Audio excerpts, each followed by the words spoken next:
My name is Jack Anderson, and I am cursed. It's a ridiculous curse, reverse effort. The harder I try to slack off, the more spectacular my success. My one and only dream in life is to get fired, go home, and just coast.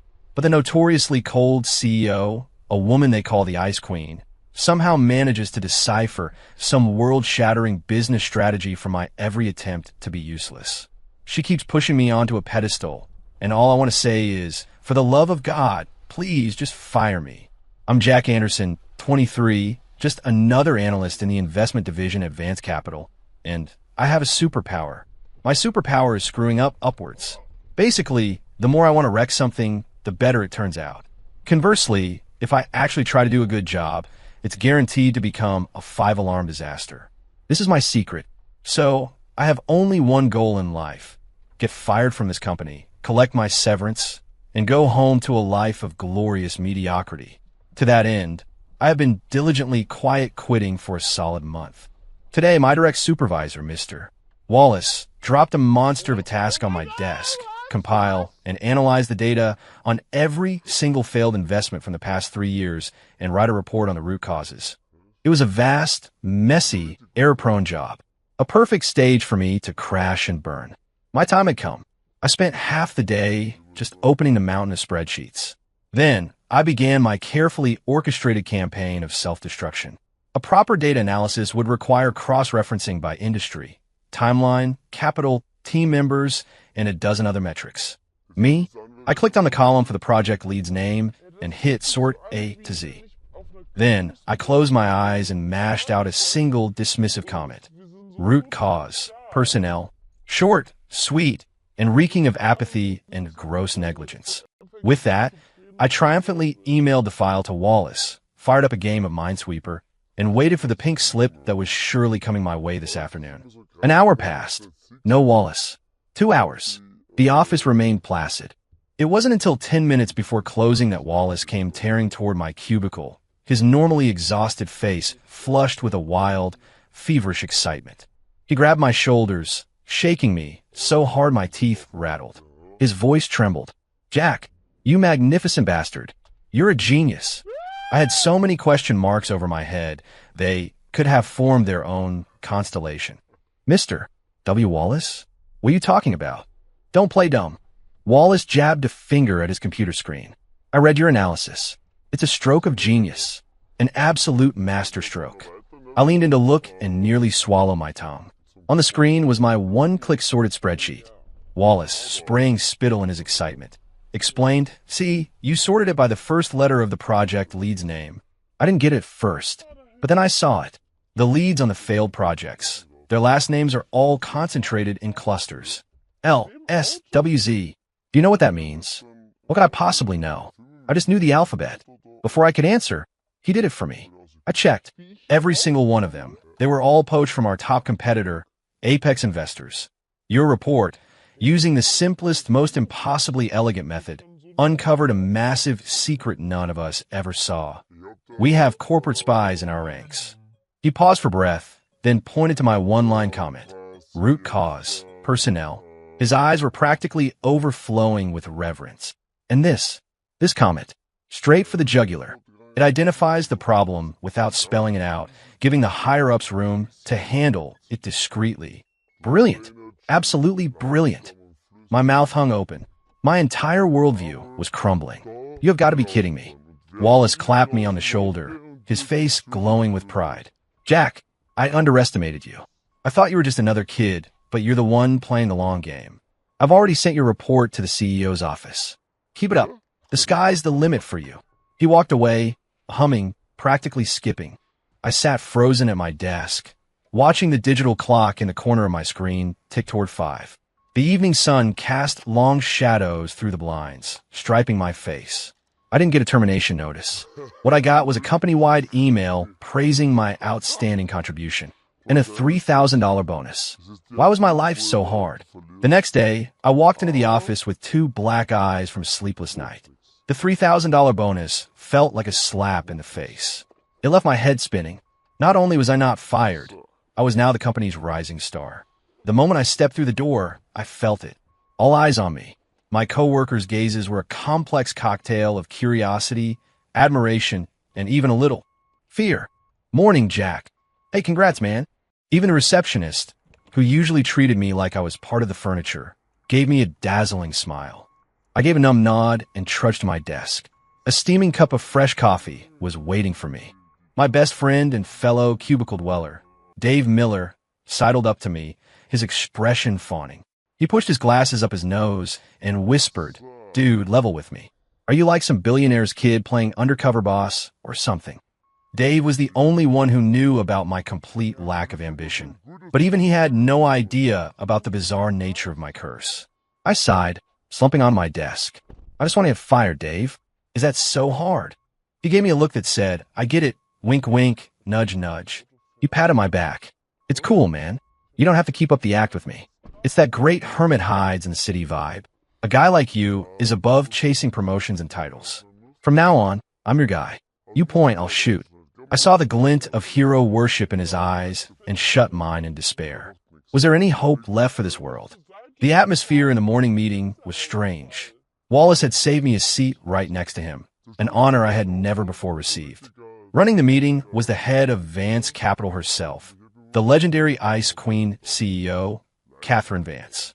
I had only ever seen her once, from a distance, at the annual company party. Today, she wore a flawlessly tailored black pantsuit, her long hair pulled back in a severe bun that showed off her smooth forehead and a neck like a swan's. Her features were individually stunning, but together, they projected an aura of impenetrable coldness. She sat at the head of the table, her gaze sweeping across the room. The temperature seemed to drop a few degrees. When her eyes landed on me, they lingered for about 2 seconds. It was a look of appraisal, of analysis, devoid of any emotion, as if she were studying an inanimate object. Alarm bells went off in my head. This was her. This was the woman who was going to fire me. The agenda moved forward item by item. Finally, they got to the discussion about the corporate spies. Wallace cleared his throat, sang my praises about the genius report one more time, and then changed tack. The credit for exposing this cancer in our organization goes entirely to Jack Anderson. And now, we'd like to hear Jack's thoughts on how we should proceed. Instantly, every head in the room turned to me. I felt like I was being roasted over an open flame. "Wallace, you traitor! What thought could I have?" My only thought was, fire me and let me go home. Catherine Vance's icy gaze fixed on me, carrying a subtle weight. My mind went blank. My survival instinct, no, my self-sabotage instinct, kicked in, and the words tumbled out of my mouth. "I think we should give them a second chance." The moment I said it, the conference room fell into a dead silence. Wallace's face turned a pale shade of green. Showing mercy to corporate spies? That was career suicide 101. I celebrated internally. This had to be it. They'd see me as some bleeding heart idiot and show me the door. Fire me. Now. Do it. But at the head of the table, for the first time, a flicker of something disturbed the placid surface of Catherine Vance's eyes. She leaned forward slightly, her gaze locked on mine. Her voice was cool and crisp. "Your reasoning?" I decided to go all in and started talking pure nonsense. Well, they were just trying to make a living. And besides, blowing this up into a huge scandal would be bad for the company's reputation. Why don't we send them to spearhead our expansion into the Rust Belt? It's a tough market out there, so it's kind of punishment. And if they actually manage to build something, it would be a way for them to earn back their place. Sending corporate spies to launch a new market initiative, the idea was weapons-grade stupid. I could practically see the thought bubble over Wallace's head. We're so fired. I sat back down, satisfied, ready to embrace the end of my professional career. You could have heard a pin drop. After a long moment, Catherine's cool voice broke the silence. This time, it held a note of something I couldn't quite decipher. Interesting. She tapped the table once, a gesture of finality. "We'll do as Jack says. Meeting adjourned." With that, she stood up and, under the astonished gaze of everyone in the room, walked directly toward me. She stopped right in front of my chair. Her height created an invisible pressure. A faint, cool, clean scent drifted into my nostrils. My office. Now, the CEO's office was on the top floor. Through the massive floor-to-ceiling windows, The entire city sprawled out in a glittering panorama. I stood awkwardly in front of a giant mahogany desk, feeling like a prisoner awaiting sentencing. Catherine Vance sat across from me, her fingers steepled, those sharp eyes fixed on me. Jack Anderson, she began, her tone unreadable. Present, I said, standing up a little straighter. Why did you make that recommendation? Huh, I didn't follow. Sending those men to the Rust Belt, she clarified. Here it comes. The interrogation. I took a deep breath and stuck to my script of self-destruction. I just believe in giving people a second chance. You know, live and let live. The corner of Catherine's mouth seemed to twitch, almost imperceptibly. Is that all? That's all, I said with firm conviction. She fell silent. The only sound in the office was the low hum of the air conditioning. Every second stretched into an eternity. I could feel a cold sweat trickling down my forehead. Just as I thought the 5 most beautiful words in the English language, "You're fired, get out," were about to be spoken, she pulled a file from her drawer and slid it across the desk toward me. This is a corporate social responsibility initiative the company has had on the back burner for a while. It's about funding and building a community center and school in an underserved community in West Virginia. We never had the right person to lead it. I glanced down. The title on the folder, The Phoenix Project, seemed to mock me. A knot of dread formed in my stomach. I had a very bad feeling about this. The project is yours now, Catherine said, her voice leaving no room for argument. My head snapped up, my face a mask of disbelief. Me? No way, Ms. Vance. I can't. I have no experience. Your Mercy is a perfect fit for this project, she said flatly. And as for your idea of sending those men to a new territory, excellent. They can go with you to West Virginia and build that school as a way to atone. If they don't get it built, they don't come back. I was completely dumbfounded. What was this? A triple play. Not only was she not firing me, she was promoting me to project manager and turning my idiotic, off-the-cuff remark into actual company policy. Catherine saw my stunned expression and seemed to misinterpret it. She stood and walked to the window, her back to me. Jack, I've seen your resume. State school, average grades. You've been here a year, performance mediocre at best. But that report and your suggestion in the meeting today, those are not the actions of a mediocre person. She turned around, her eyes dark and intense. You suggested sending them to West Virginia. On the surface, it looks like you're letting them off easy. In reality, you've placed them under a microscope, isolated from their contacts and resources, in a place where they know no one. They have to rely completely on the company. You're making them build a school, squeezing the last ounce of value from them, while simultaneously putting them through a kind of spiritual punishment. You're forcing them to atone for their sins in a way that makes it impossible for them to ever betray the company again. It was a brilliant gambit. You solved an internal security threat, protected the company's reputation, and pushed a PR-friendly community project forward all in one move. A 3-for-1 special. Jack, you are far more formidable than I imagined. I listened to her analysis, my jaw hanging open so wide I could have fit a baseball in it. I was literally just making stuff up. Ms.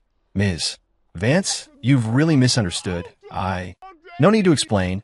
Catherine cut me off. I don't care why you were hiding your talents before. From now on, I need them. This project is your audition. Do it well, and I'll give you what you want. Fail. She didn't finish the sentence, but her glacial stare said it all.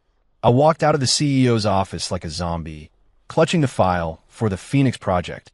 It felt like it weighed 1,000 pounds.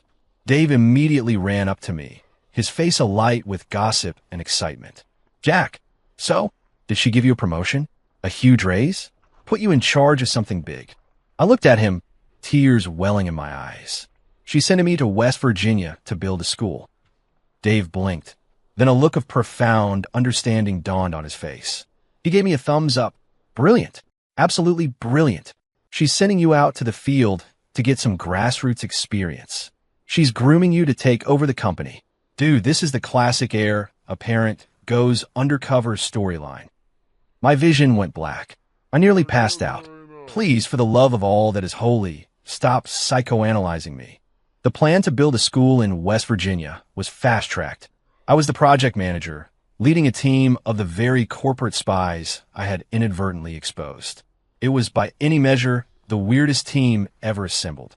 Before we left, the company held a small send-off meeting for us. My departmental rival, Kevin Price, gave me a smirk that didn't reach his eyes. "Congratulations, Jack, running your own show at such a young age. I hear the weather's rough out there. Try to take care of yourself." Kevin had seen me as a threat ever since my stroke of genius with the report. The glee in his voice was palpable. I wished he would say more, maybe question my abilities in public, start a fight, and get me kicked off the project. But before I could open my mouth to add fuel to the fire, Dave stepped in front of me like a bodyguard. "What do you know, Kevin? Jack's on his way to do something that matters. A petty little office politician like you could never understand his ambition." Dave was practically vibrating with righteous indignation. Kevin's face turned purple. "You." I quickly pulled Dave back, terrified he was going to ruin my chance to fail, or rather, to succeed. At the end of the meeting, Catherine Vance appeared. She was in her usual sharp suit, silent, standing in a corner. When the meeting broke up, she called me over. "Are you ready?" she asked. "Yes, Ms. Vance. More or less," I mumbled. "Remember your mission." Her eyes, sharp and analytical, bored into me. "I don't want any surprises." I screamed internally. Surprises are my only hope. The moment the plane door opened, a wave of hot, dusty air hit me in the face. Before us was an endless stretch of tired earth and a few scattered, low-slung houses. This was our destination, Blackwater Creek. The former spies on my team looked like they'd lost the will to live. They were city guys, used to comfort and convenience. This was another planet. The town mayor, a man with sun-beaten skin and a face like a roadmap of wrinkles, came to greet us. He grabbed my hand, too emotional to form a complete sentence. "Welcome, welcome, our kids. They finally have some hope." Seeing the tears in his cloudy eyes, my resolve to screw everything up wavered for the first time. After we settled in, I called the first project meeting. Meeting was a generous term. We were huddled around a peeling table in the dilapidated town hall. I looked at my team of dejected elites, cleared my throat, and prepared to launch phase one of my master plan for failure. "All right, everyone. The main point of this trip is to get a feel for the place. Building the school, that's not urgent. The first priority is for everyone to acclimate and get into the right mindset." I made it sound as casual as possible, hoping they'd think I was just leading a company-paid vacation. Sure enough, their eyes lit up. Only one of them, a middle-aged man named Mark Taylor, who had been the highest ranking among the spies, frowned at me but said nothing. So I continued, "Here's the plan. For the first week, we do nothing. Just walk around the town, get the lay of the land, get to know the locals. We'll start work in a week." Even in my own ears, it sounded insane. A critical construction project, and I was telling everyone to take a week off? If word of this got back to headquarters, Catherine Vance would have my hide. I gloated inwardly, practically seeing the termination email drafting itself in the clouds. But then, Mark Taylor spoke up. "I disagree." His voice was hoarse, but firm. I blinked. "Why?" Mark looked at me, his eyes filled with a complex emotion. "Mr. Anderson, we're here to atone, not to go on vacation. If you're trying to humiliate us with this charade, there's no need." I was speechless. Humiliate you? I was genuinely trying to be lazy. Before I could explain, another team member shot to his feet. "He's right. We made a mistake, but we're not useless. Mr. Anderson, you don't have to test us. We know what we have to do. Just give us our orders." "Yeah, give us our orders." The others joined in, a chorus of indignant voices. They looked like I had just insulted their mothers. I stared at this suddenly energized group of convicts and was completely lost. This wasn't in the script. Weren't you guys supposed to joyfully accept my slacker proposal, join me in doing nothing, and get us all fired? Why were you reacting like this? Baffled, I stammered. That's not what I meant. I just think, measure twice, cut once." "We get it." Mark cut me off, a flicker of gratitude in his eyes. "Mr. Anderson, you want us to use this week of observation to truly integrate, to understand the meaning of this project instead of treating it like just another cold assignment. You're giving us a chance to become better men. We understand your intentions. Thank you." My jaw dropped. I couldn't say a word. I understood. I finally understood everything. The most terrifying thing in the world isn't having a curse of reverse effort. It's being surrounded by a team whose ability to read way too much into things is off the charts. My slacking for a week plan went into effect, but in a way I could never have anticipated. My team's enthusiasm was the polar opposite of what I'd intended. Mark Taylor and the others were like men possessed. They were up before dawn every day, inspecting the town. They walked around with notepads, asking questions. Ma'am, how many people in your family? Is a long walk to school for the kids? Sir, where does the town get its water? Is it reliable? Hey there, little guy. What color would you want your classroom to be? They took my directive to get to know the locals to a whole new level. And me, the project manager, my job consisted of lying on the cot the town hall had provided for me and contemplating the meaning of existence. Whenever I ventured out, I'd see them give me this knowing look as if to say, there he goes, our wise leader, silently observing our every move with his all-seeing eyes. I was just going to the bathroom. A week later, Mark came to me with a thick stack of papers. It was a detailed research report on Blackwater Creek's geography, demographics, economy, educational resources. They had even documented the name of every dog in town. Mr. Anderson, this is what we've accomplished this week. Mark handed me the report, his eyes shining with a mix of pride and apprehension. We believe the original plan from headquarters needs some adjustments. I took the report and flipped through it casually. Oh, tell me more, I said, feigning interest while mentally plotting how to torpedo this project. The original plan was to build the school on that empty lot west of town. But after surveying the area, we found that the land is low-lying and prone to flooding during the rainy season. It's also too far from most of the families. Mark pointed to a hand-drawn map. We think the best location is on the east side of town, where that old, abandoned brickyard is. The ground is higher, the view is better, and it's centrally located. The only downside is that demolishing the old structure and prepping the foundation will add a significant cost to the budget. A bigger budget. This was fantastic news. Nothing makes executives angrier than going over budget. My heart leaped. This was my chance. I cleared my throat, adopting the tone of a rigid bureaucrat. Absolutely not. The plan from headquarters was approved by experts. We can't just change it on a whim. Who's going to be responsible for the cost overruns? My goal was to crush their initiative with red tape and apathy, hopefully creating some internal conflict. Mark and the others looked crestfallen. But Mr. Anderson, this is for the children. The children don't sign the checks. I cut him off, my tone harsh. We stick to the original plan. This discussion is over. I tossed the report on the table and turned my back on them, projecting an aura of cold, unreasonable authority. Back in my room, I rubbed my hands together with glee, defying my team, being rigidly authoritarian, ignoring practical realities, and forcing a flawed plan forward.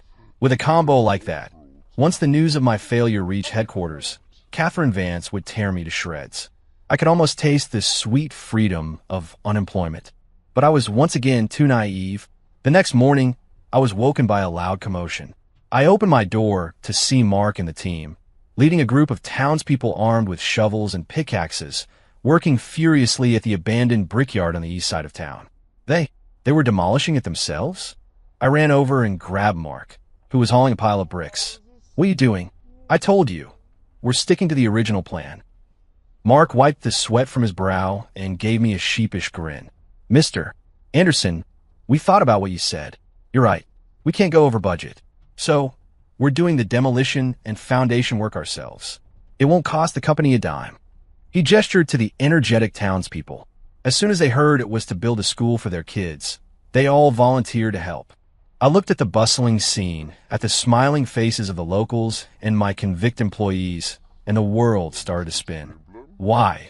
Why does every single one of my attempts at self-destruction turn into an inspiring anthem of unity and perseverance? Just then, my satellite phone rang. It was Catherine Vance. I walked to a quiet corner, my stomach churning, and answered. How is the project progressing? Her voice was as cool and distant as ever. Our reporting in, Ms. Vance. Everything is on schedule. I forced myself to say, I heard. Was that a hint of approval in her voice? I heard you vetoed their proposal to change the building site, then used reverse psychology to motivate them to solve the budget problem by doing the demolition themselves. Jack, you have a gift for managing people. I was speechless. I didn't. That's not what happened.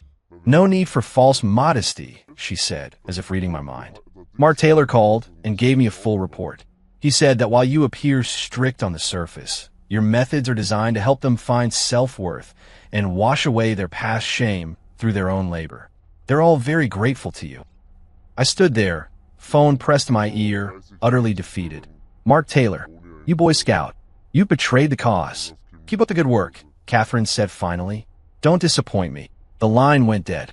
I stood in the swirling dust, holding the phone, my world in shambles.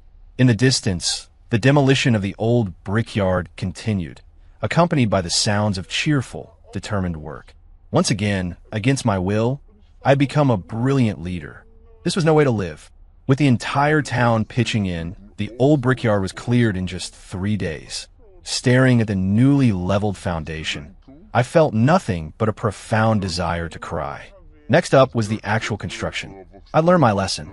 My previous attempts at failure were too subtle. This time, I had to be direct. The construction crew, hired by headquarters, was professional and efficient. The blueprints were approved. If I just let things proceed, a beautiful new school would be standing here in no time. I couldn't let that happen. On the first day of construction, I called the foreman and my team into the office. I spread the blueprints on the table. This part right here, I said, pointing I don't like it. Everyone gathered around. The foreman, a seasoned pro with decades of experience, looked at it. Mr. Anderson, that's a load-bearing wall. What's the problem? It's been calculated for maximum structural integrity. It's perfectly safe. Too safe, I said, shaking my head with a grave expression. Safety implies conservatism. We're not just building a school. We're innovating. We need to be bold. I took a pen and drew a thick, dramatic line through the wall on the blueprint. This wall. Get rid of it. A collective gasp went through the room. The foreman's eyes nearly bulged out of his head. Mr. Anderson, you can't be serious. That's a load-bearing wall.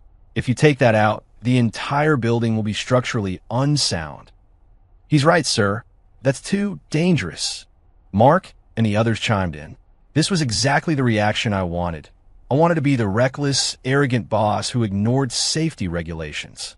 If anything goes wrong, I'll take full responsibility, I said, slamming the pen down. I'm the project manager. What I say goes. Make the change. The foreman's face was beet red. He pointed a trembling finger at the blueprint. This violates every building code in the book. I can't do it. You're playing with the lives of children.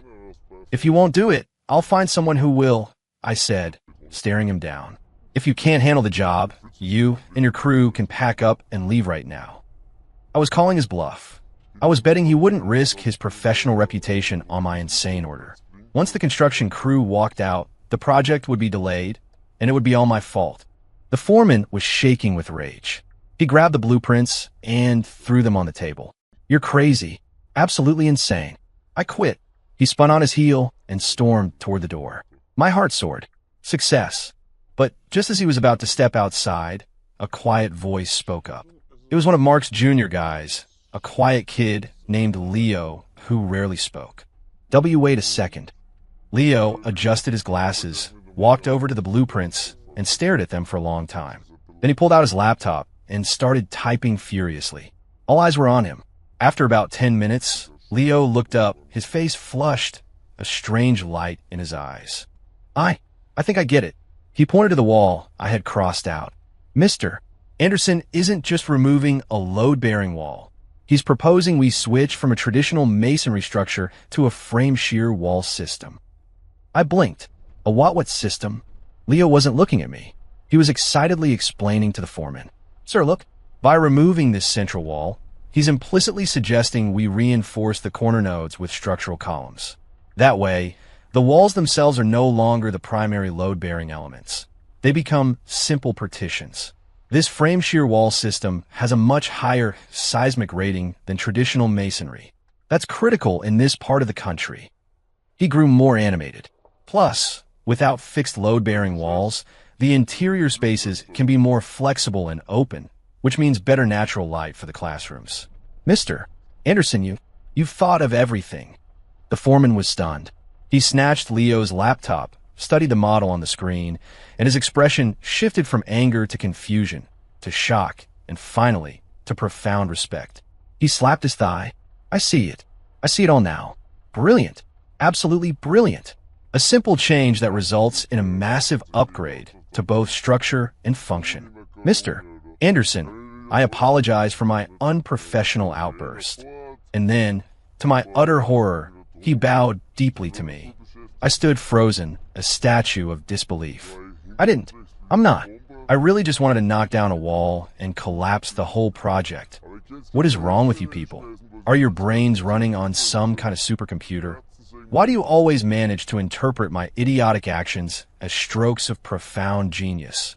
My plan for self-destruction had, once again, in a way I could not possibly comprehend, been transformed into a shining example of brilliant leadership. The construction crew didn't leave. Instead, they threw themselves into their work with the fervor of religious converts. They looked at me like I was the Frank Lloyd Wright of West Virginia. I was emotionally exhausted. Thanks to the crew's superhuman efforts, the school's main structure was completed in record time. Looking at the beautiful, sturdy frame of the new building, I felt only despair. All my carefully laid plans for failure had backfired spectacularly. I was starting to have an existential crisis. Was I destined for greatness? No, I refused to believe it. All I wanted was to be a bum. That night, I sat alone on a pile of scrap lumber, drinking and staring at the moon. The mayor had given me a jar of his homemade moonshine. It went down like fire. I needed it to numb the pain of my repeated, accidental successes. After a few glasses, the world started to tilt. A wave of self-pity washed over me. I yelled out into the empty darkness. Why? Why can't I just get fired? I don't want to be a hero. I don't want to be a leader. I'm a screw-up. I want to go home. Catherine Vance. You cold, calculating woman. Why won't you believe me? I'm just a slacker who wants to be left alone. I was shouting and crying a blubbering mess. The alcohol was hitting hard. Everything was a blur. Through my watery eyes, I saw a dark figure walking toward me. The figure grew closer. It was tall, slender, and carried a familiar, cool scent. I squinted, trying to focus. See, Catherine, I had to be hallucinating. What would she be doing in a godforsaken place like this? I chuckled stupidly and reached out, trying to touch the face in my vision. You're actually pretty beautiful. Just too cold. No heart. Before my hand could make contact, it was caught by a cool, firm grip. The touch was too real to be a hallucination. A jolt went through me, sobering me up instantly. There, bathed in moonlight, was Catherine Vance's flawless face, just inches from mine. She wore her usual icy expression, but her eyes held a complex emotion I couldn't read. You're drunk, she said. I froze solid. She was really here. When did she arrive? How much of my drunken tirade did she hear? It was over. It was all over.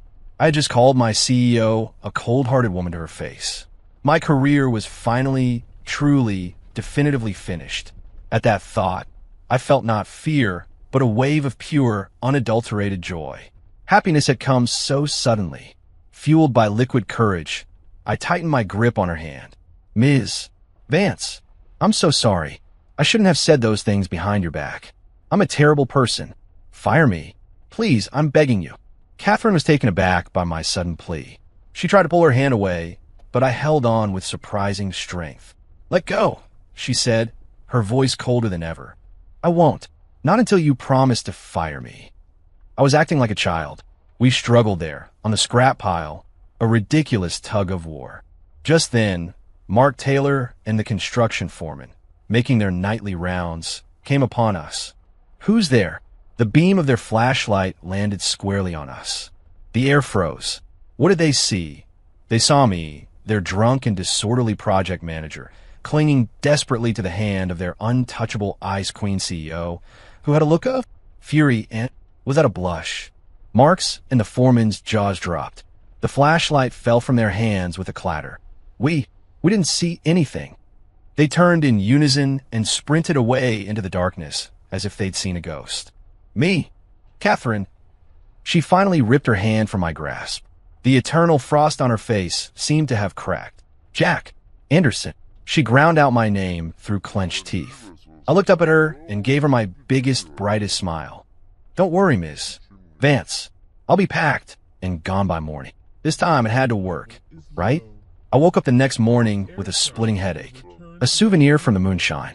But I was in a great mood. I hummed to myself as I packed my meager belongings. Last night's performance, while fueled by poor judgment, was surely effective. Harassing the CEO in public? That was grounds for dismissal 100 times over. Goodbye, Blackwater Creek. Goodbye, my overthinking, overachieving team. Hello, sweet unemployment.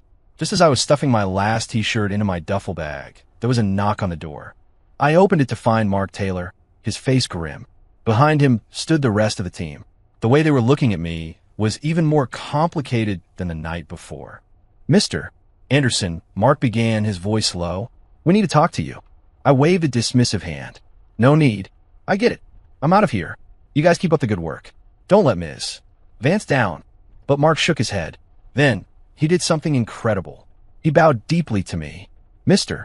Anderson, we're going to talk to Ms. Vance. We're going to plead your case. I was utterly confused. We all know you only did what you did. For us, Mark declared, his face a mask of tragic nobility. My brain blue-screened again. What was he talking about now?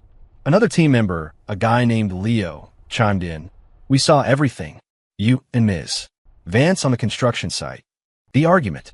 We misunderstood at first, but then we figured it out. You must have realized that no matter how well we performed, there would always be a cloud of suspicion over us back at headquarters. So, to clear the way for our future, you decided to sacrifice your own reputation, to publicly disgrace yourself, to show Ms. Vance how committed you were to us. You were telling her that you would take all the blame, all the responsibility for us, even if it meant making an enemy of her. Mr. Anderson, we will never forget this. Thank you. And then all of them, in unison, bowed. I stood there dumbfounded, my duffel bag still in hand. My soul felt like it had left my body. Publicly disgrace myself. Sacrifice my reputation. I was just drunk and trying to get fired. You morons. But do your brains even work? Can't you think like normal people for 1 second? I opened my mouth to explain, but I knew that any words I said would be useless against the impenetrable fortress of their insane logic. And no, that's not. I managed to choke out. You don't have to say a thing, sir. We understand. Mark said, his expression one of pure loyalty. Don't worry. We've already co-signed a petition to Ms. Vance. We're willing to trade all our future accomplishments for the company's forgiveness of your actions. I looked at their determined, ride-or-die faces, and my vision went black. I fell backward onto my cot. It wasn't because I was moved. It was because I was so unbelievably frustrated. When I came to, I was lying on the cot, and Catherine Vance was sitting in a chair beside me. She had changed out of her power suit and was wearing a simple white shirt and jeans. It softened her edges, made her look less severe. She was peeling an apple, her movements slow and precise. Sunlight streamed through the window, creating a golden halo around her. For a split second, I thought that maybe this cold woman wasn't so bad after all. You're awake? She asked without looking up, her voice still cool. Yeah, I croaked, trying to sit up. Don't move, she said, gently pushing me back down. The doctor said you have alcohol poisoning and emotional exhaustion. You need to rest. I lay back, staring at the ceiling, a storm of emotions churning inside me. Ms. Vance, about last night. I know all about it. She cut me off, still working on the apple. Mark and his team gave me their petition. My heart sank. So you're going to... Do you really think a petition would change my mind? She countered. A spark of hope ignited within me. That's it. That's the cold, ruthless CEO I know and want to be fired by. An employee who publicly disrespects and harasses a superior should, according to company policy, be terminated immediately. This is it. This is it. I clenched my fists in excitement. Catherine finished peeling the apple. She cut it into small slices, speared one with a toothpick, and held it to my lips. But, she said, changing direction, my heart, which had been soaring, plummeted back to earth. But I also saw another side of you. She looked at me then, her expression more serious than I had ever seen it. I heard what you were shouting that night. My face turned beet red. You said you wanted to be a failure, that you wanted to go home and coast. It was all out in the open now. I decided to just own it. That's right. That's all I've ever wanted. Every single thing I've done has been an attempt to get fired. Now that you know, you can let me go, right? I expected her to be angry, to be disgusted by my lack of ambition. Instead, she just watched me silently, then pushed the apple slice a little closer. Eat. I don't know why, but on some strange impulse, I opened my mouth and ate the apple. It was sweet. Jack, she said, pulling her hand back, do you know why I came to Blackwater Creek? I shook my head. Because headquarters received an anonymous tip. My heart skipped a beat. A tip? Yes. A letter accusing you of authoritarianism, of altering blueprints against safety protocols, of forming a clique with your subordinates to undermine the company. The letter was from Kevin Price. Kevin? My rival. It all made sense. He was trying to get me fired. So I came to investigate. But what I found was a school being built ahead of schedule and to a higher standard, a team of employees whose entire outlook you had transformed, in a town that treats you like family. Catherine stood and walked to the window.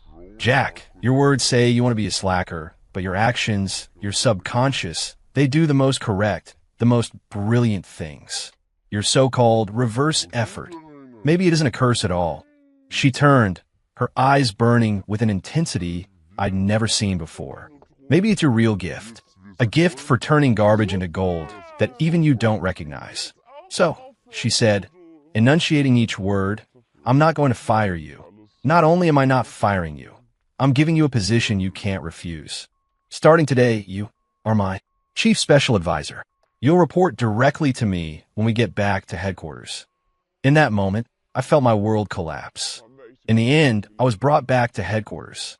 As a returning hero, the Blackwater Creek School project, thanks to my series of accidental masterstrokes, was finished a third ahead of schedule and came in 20% under budget, all while exceeding every quality standard. The craziest part? Mark Taylor and the other ex-spies, after their re-education through labor, returned as changed men. They requested transfers to the company's most challenging divisions and became model employees. And me, the man who had orchestrated all these miracles, became a legend at Vance Capital. I was appointed Chief Special Advisor, a title no one had ever heard of.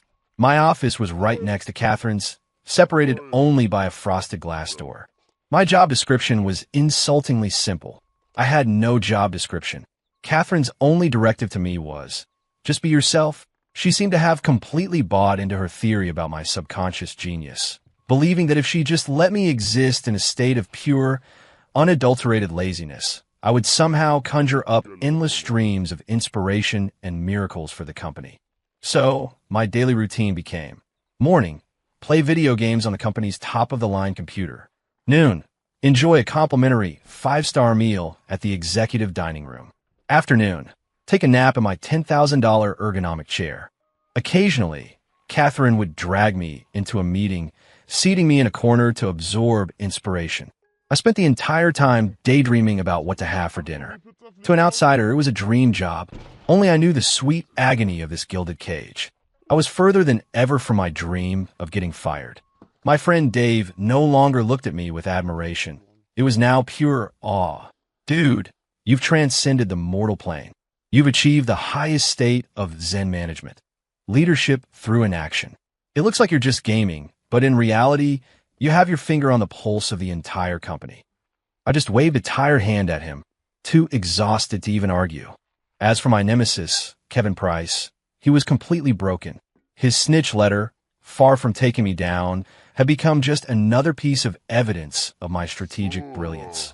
Rumor had it that Catherine, in a board meeting, held up his letter and said coolly, "The jealousy of the mediocre is the highest praise for the brilliant." Now, Kevin avoids me like the plague, his eyes filled with terror whenever we cross paths. One afternoon, I was just waking up from my nap when Catherine came into my office. She was holding a file. There's an important negotiation in an hour. We're acquiring a new AI startup, Singularity. You're coming with me. I yawned. I'm not going. I'll just screw it up. This was the truth. I was well aware of my curse's try hard, fail hard clause.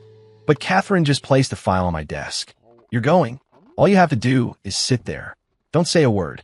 Don't do a thing. It seemed she had fully accepted my role as some kind of corporate good luck charm. I couldn't argue, so I followed her to her car. The negotiation was at a private club downtown. The founder of Singularity was a young guy named Leo Zhou. He wore thin-rimmed glasses and had a polite demeanor, but his eyes held a glint of arrogance he couldn't quite hide. From the start, the talks were deadlocked. Zhou was incredibly confident in his tech, and the acquisition price he was demanding was far higher than Vance Capital's valuation. Catherine's team argued their points, but they were getting nowhere. I sat in a corner next to Catherine, bored out of my skull. This kind of high-level business talk was more foreign to me than ancient Greek. I started to get drowsy. To stay awake, I fished a hard candy out of my pocket, unwrapped it, and popped it in my mouth. The sweet flavor helped a little. Absently, I started fiddling with the small, crinkly wrapper. I folded it into a tiny paper airplane. Then I unfolded it and refolded it into a paper crane. Then I unfolded it again, thought for a moment, and folded it into a little star. I was completely absorbed in my task, oblivious to the rising tension at the negotiation table. Suddenly, Leo Zhou, who had been a picture of confidence, went pale. His gaze was fixed, laser-like, on the tiny paper star in my hand. His breathing grew ragged. Everyone at the table noticed his strange behavior and followed his gaze to me. Catherine frowned. I looked down at the star in my hand, confused. It was just a normal paper star. What was the big deal? Zhou shot to his feet, pointing a trembling finger at me. Who are you? I looked up, bewildered. Me? I'm Jack Anderson. No. Zhou was getting agitated. The way you folded that star, that specific technique. Are you origami master? I was flabbergasted. Origami master? I learned how to do this from the girl next door when I was 10. Before I could respond, Zhou rushed over, snatched the star from my hand, and examined it from every angle. It's the same method, the unique finishing fold. Only one person in the world does it like this. He looked up at me, his eyes shining with the light of a true believer. Master, I've finally found you. I'm your biggest fan. I only got into algorithmic research because I saw your tutorial for folding a Klein bottle on the International Origami Forum years ago.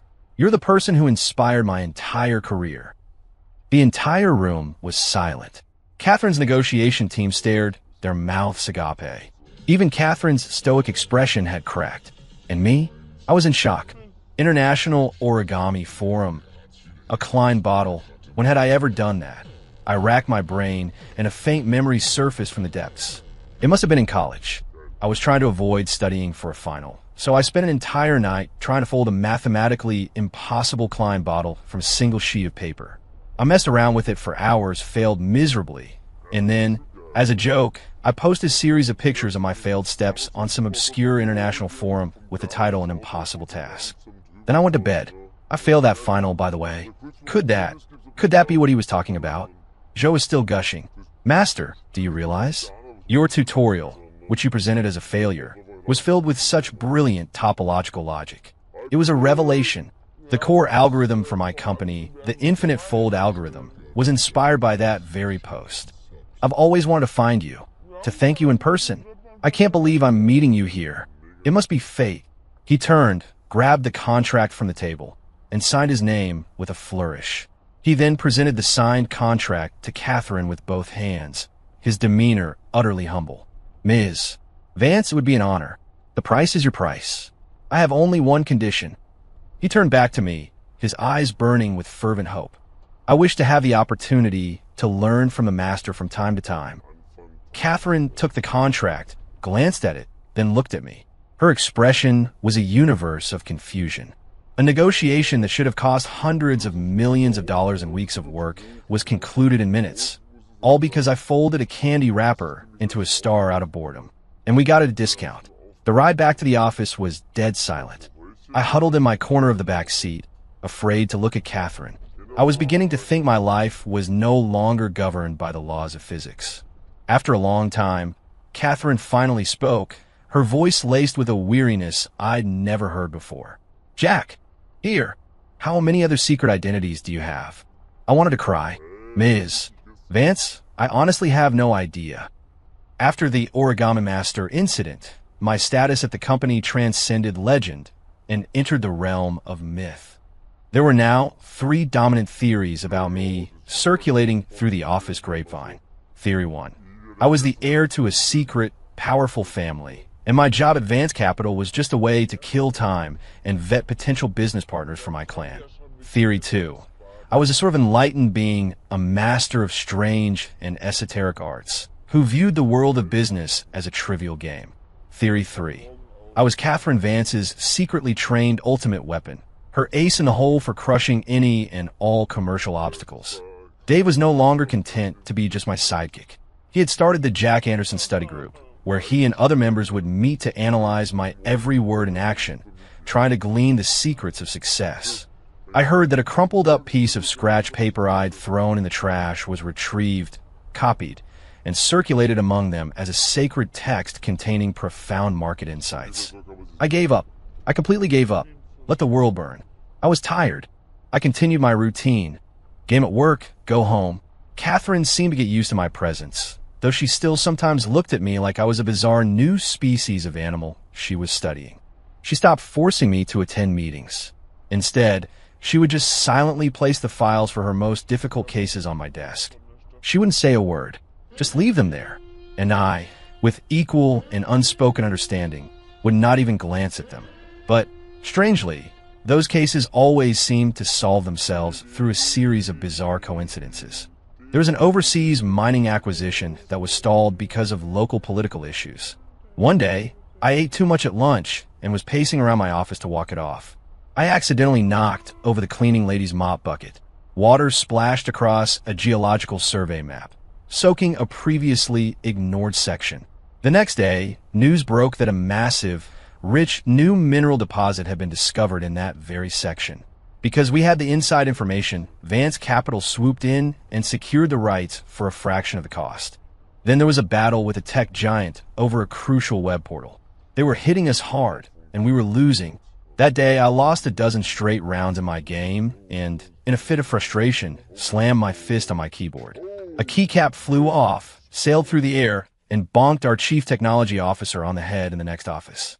The impact apparently triggered a flash of inspiration. He came up with a brilliant reverse traffic flow strategy that turned the tide of the battle overnight. Things like this kept happening. Eventually, a consensus formed throughout the company. As long as Jack Anderson was around, no problem was unsolvable. I had become the company's anchor, a lazy, game-playing, nap-taking anchor.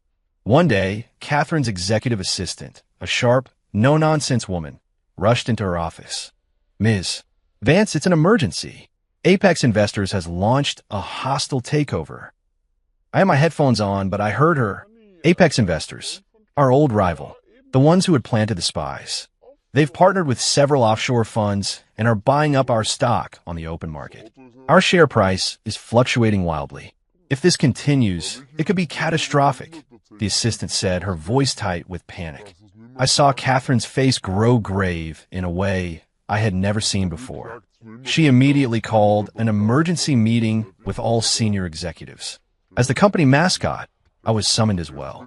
The atmosphere in the boardroom was suffocating. Everyone wore a grim expression. Apex's attack was sudden, aggressive, and well-funded. It was clearly a premeditated strike.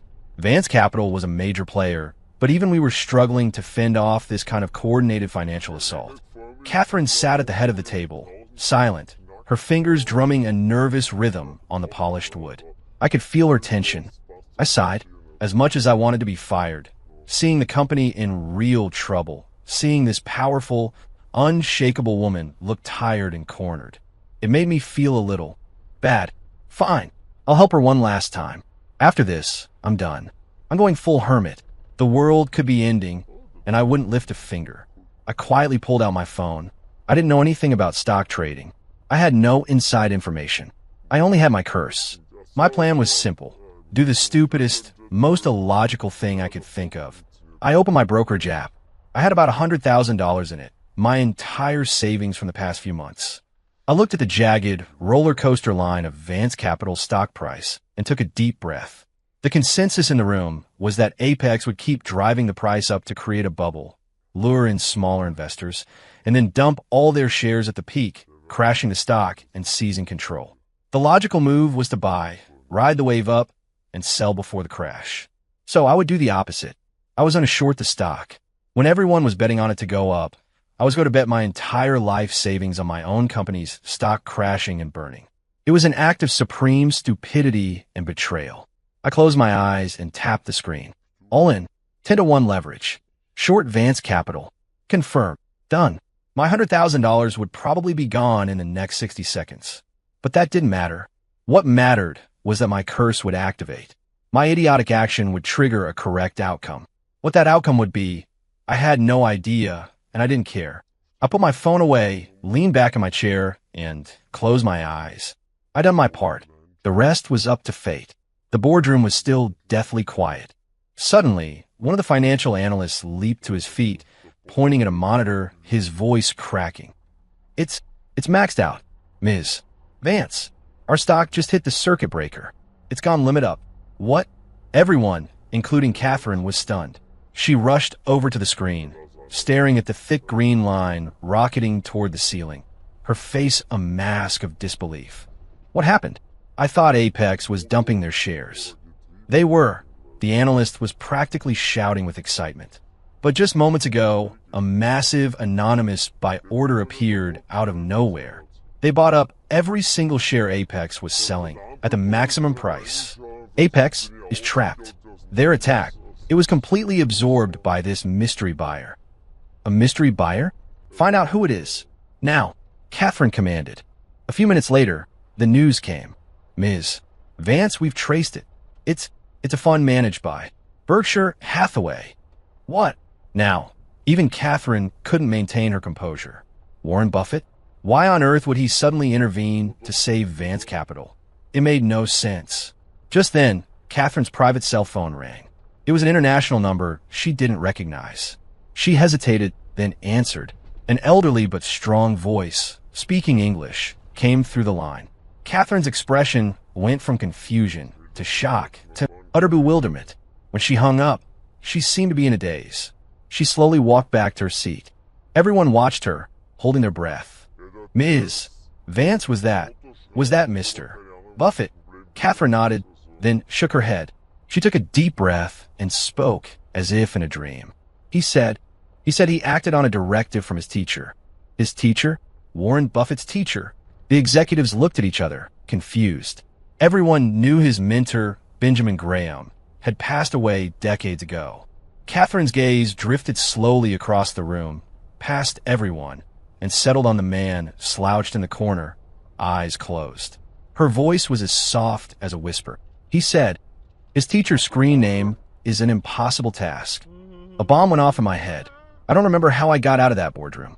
I just remember the feeling of dozens of pairs of eyes boring into my back. Warren Buffett's teacher? Me. Because of some stupid forum post I made in college. Could this world possibly get any more absurd?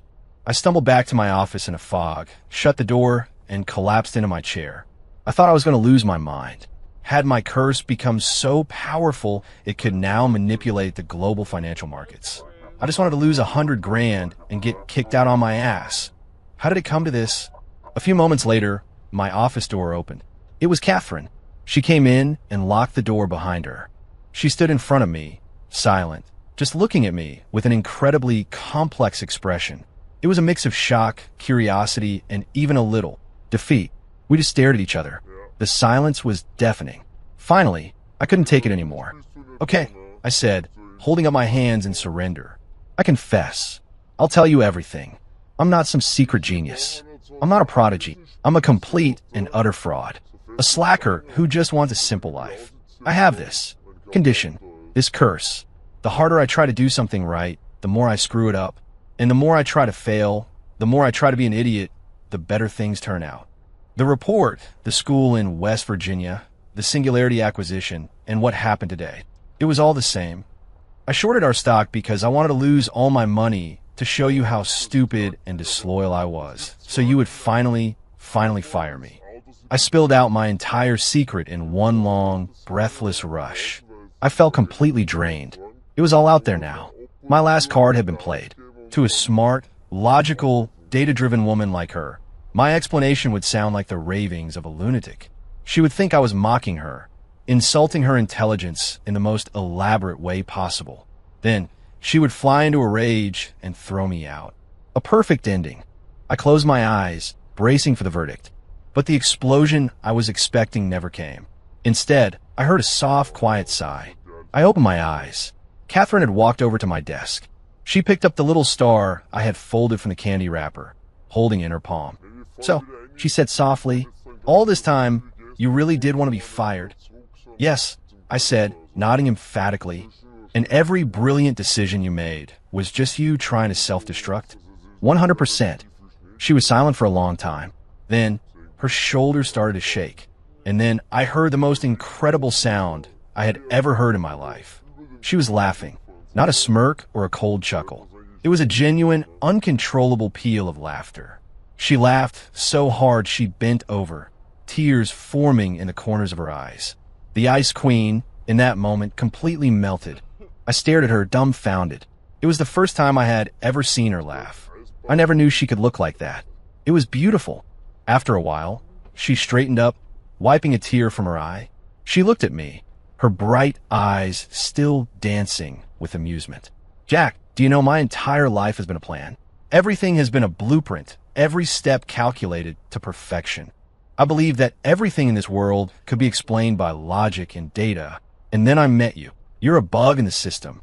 A beautiful, chaotic, inexplicable bug that I can't predict, can't control, and can't understand." She walked toward me, leaned down, and placed her hands on the arms of my chair, trapping me in the space her presence created. She was so close I could see the individual strands of her long eyelashes, the tiny constellations reflected in her eyes. "Jack!" Her voice, for the first time, was soft. "I admit it. I lose. I lose to your illogical, ridiculous curse. So I've decided." She paused, a mischievous smile playing on her lips. "To stop being logical." And in the next second, a soft, cool, fragrant kiss landed on my lips. I froze. Again. The kiss was light and brief, a ghost of touch. But the impact on me was like a Category 5 hurricane. My brain crashed. All thought turned to mush. Catherine straightened up, a smirk on her face as she looked at my stunned expression. "So," she asked, "do you still want me fired?" I shook my head, then nodded frantically. "Yes, of course I do. What does that have to do with any of this?" "Too bad. You can't leave," she said, smoothing down her shirt, reverting to her cool CEO persona, though the amusement in her eyes was impossible to hide. "Why not?" I blurted out. "Because," she said, walking to the door and pulling it open. She glanced back at me. "From now on, winning you over is my most important KPI for the next decade. And I, Catherine Vance, never failed to deliver on a project." She walked out, leaving me completely and utterly lost in the storm. 3 days later, Vance Capital's stock, blessed by the Warren Buffett's teacher effect, had skyrocketed, doubling the company's market cap. Apex Investors was in ruins, and I, Jack Anderson, was still the chief special advisor. Except now, I had a new duty, having lunch with the CEO every day. My office had also acquired a few new items. A high-end tea set that Catherine had apparently won at an auction. A massive bookshelf filled with books I couldn't understand. And a cat tree. That afternoon, I was in the middle of a game when Catherine walked in.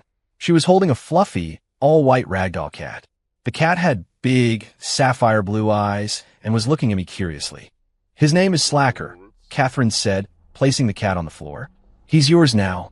I watched the cat gracefully make its way to the cat tree, then looked back at Catherine, my mind struggling to keep up. "Ms. Vance, what is this?" "He fits your vibe," she said simply. "Also, company policy forbids office romances." I blinked. So, until you officially become my boyfriend, you need a chaperone." She pointed at the cat. "He'll be my spy to make sure you don't get any ideas about getting fired." I looked at the cat, who was already curled up on the cat tree, purring loudly. I wanted to cry. Now, even a cat was conspiring against my dream? "All right," Catherine said, as if suddenly remembering something. She took an object out of her pocket, and placed it on my desk.